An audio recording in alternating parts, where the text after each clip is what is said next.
ali vratili smo se kući. I naš put tek počinje.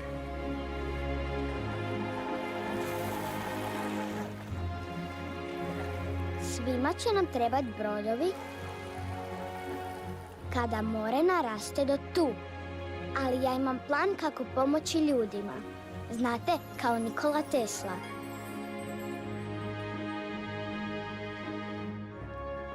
Svaki izazov je prilika. Da bismo bili spremni za budućnost, trebamo tehnologiju i inovacije i tim koji ideje pretvara u stvarnost.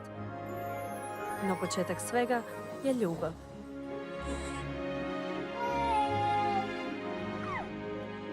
Nakon studija vratili smo se ovdje na Didov vinograd. Podigli smo obitelj i lijepo nam. Ostali smo na djedovini, ali povezani s cijelim svijetom. I u igri, i u poslu. Povezati se s pravim partnerima pomaže u postizanju ciljeva. Posebno kad stremiš vrhu svijeta. Pomažemo jedni drugima. Zajedno smo sigurniji. Ove ruke grade brodove. Ali mi stvaramo i umjetnost, nadahnuti različitošću.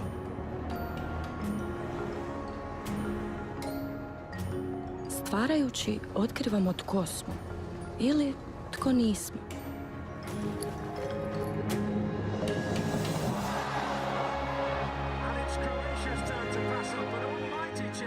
U Europskoj uniji svi smo povezani. Baš poput naše kravate koja je osvojila svijet.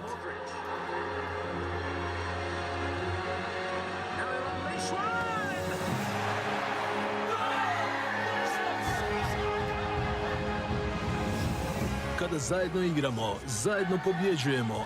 I slavimo poput obitelji. Mi smo Hrvatska. Mi smo Europa. Snažna Europa u svijetu punom izazova.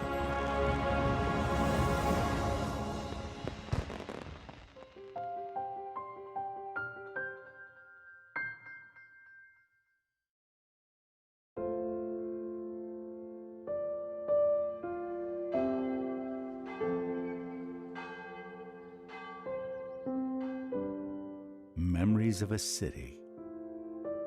Memories of the times when we roamed its streets. Free to explore. Free to admire. To take a long coffee break. Or just rush through it. Forgetting for a moment, this city was built to give us a chance to slow down and look at life from a different perspective. This video is made of memories of the city. Before it went silent and still. Before it was stunned by forces of nature. Just as people, cities too find their strength in the hardest of times. What makes them human shines now through the cracks. And their beauty is restored again. Sealed with love. Times like these bring us together.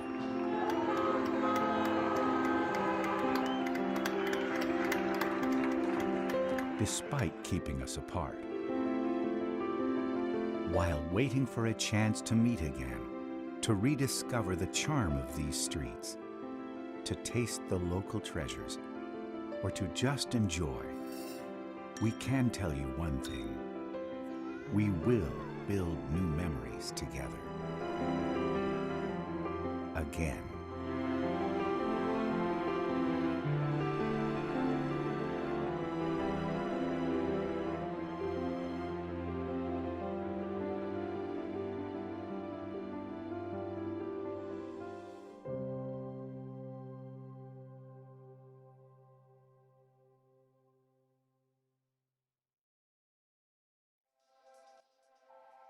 We won't rest until we bring innovative health solutions to all patients. We've already made remarkable advances in prevention, screening, diagnosis, and treatment. EU citizens can now expect to live up to 30 years longer than they did a century ago. 80% of vaccines are being produced right here in Europe, and today close to 30 diseases are preventable by vaccination. That's between 2 and 3 million lives saved globally per year. And on top of all that, cancer death rates have fallen by 20% over the last 20 years. And we still won't rest until we have patient-centered and outcomes-focused healthcare systems, until there is a new clinical assessment system for Europe, and until we establish a European vaccination information portal, we won't rest. People 1, epilepsy nil. All because they connected through an online epilepsy community.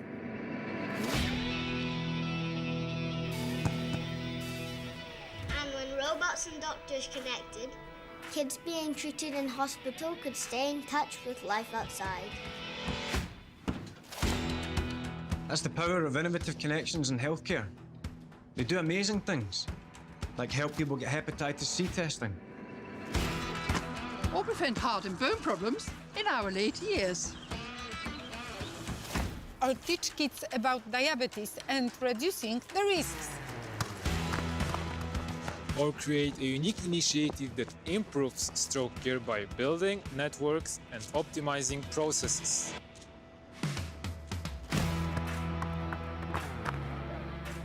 Or let a cycling team show you that disease doesn't stop you in your tracks. Innovative connections can even create a Europe-wide health data network that's transforming lives. And by working together, we won't rest until everyone benefits. Because with teamwork, anything's possible.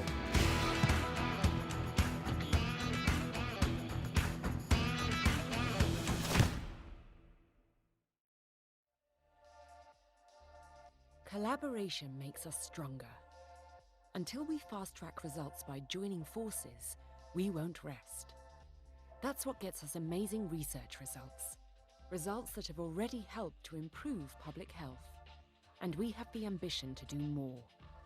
Let's strive to make Europe a world leader in clinical research. Let's commit to evolving clinical trial design. Let's support the use of digital tools we need to speed up implementation. And let's create a more flexible legal framework that will help us tackle the challenges of the future. We have envisioned an ambitious roadmap for the future of health in Europe. And we'll get there, together. Illness never sleeps. It grows, mutates, and causes pain and suffering. Illness never sleeps. So we can't take our foot off the pedal, because people fighting disease deserve the best chance to live. Illness never sleeps, so we need to deal with frustrations, setbacks, and the days when our efforts come to nothing. Illness never sleeps, but we know if we keep on pushing, breakthroughs will be made. Breakthroughs, like 2 out of 3 people with cancer now surviving for years and not months. Breakthroughs that have transformed HIV from a death sentence into a manageable disease. And future innovations that could stop Alzheimer's disease in its tracks. The finish line might never be reached, but it's what we have to aim for. And we won't rest until we've helped make the world a healthier place for everyone.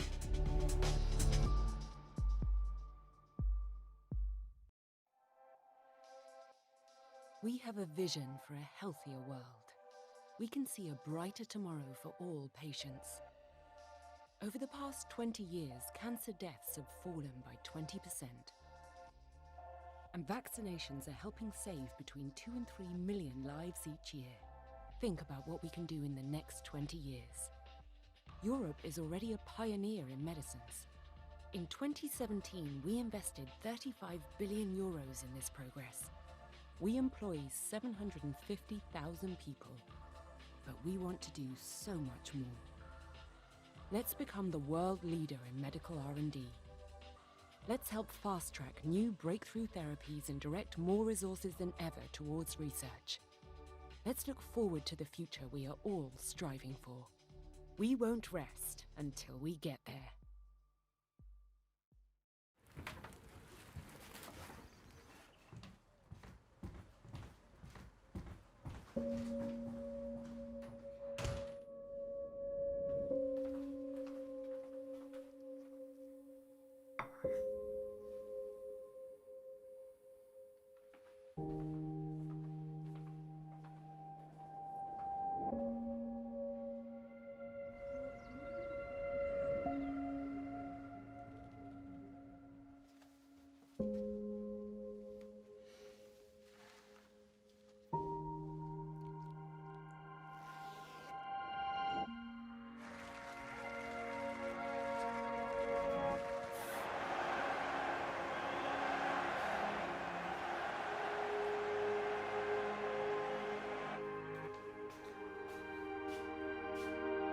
Millions of people wouldn't be here today if it wasn't for life-changing science.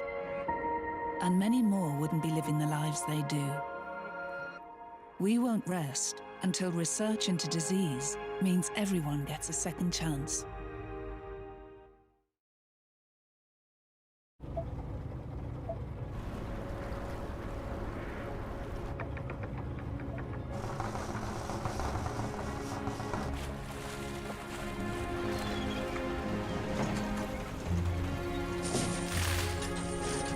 Sjećam se podijeljene Europe i Hrvatske same na grubom moru. Ali vratili smo se kući. I naš put tek počinje.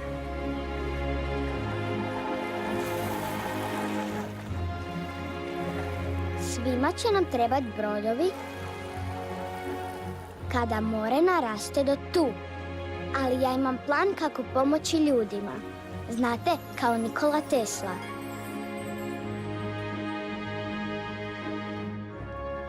Svaki izazov je prilika. Da bismo bili spremni za budućnost, trebamo tehnologiju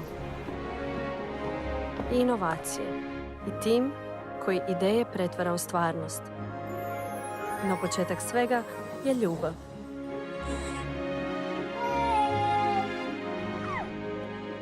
Nakon studija vratili smo se ovdje na Didov vinograd.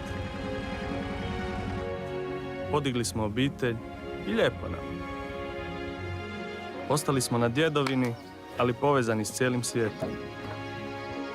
I u igri, i u poslu.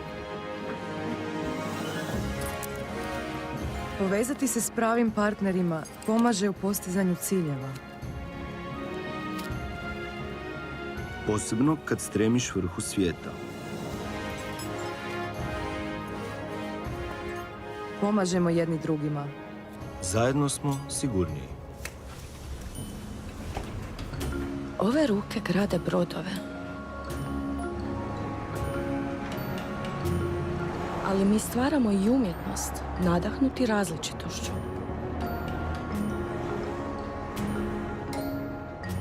Stvarajući, otkrivamo tko smo ili tko nismo.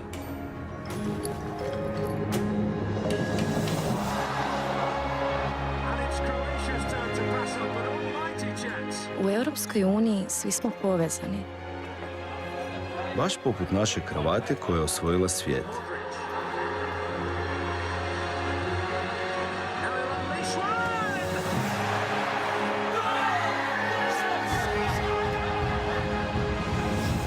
Kada zajedno igramo, zajedno pobjeđujemo.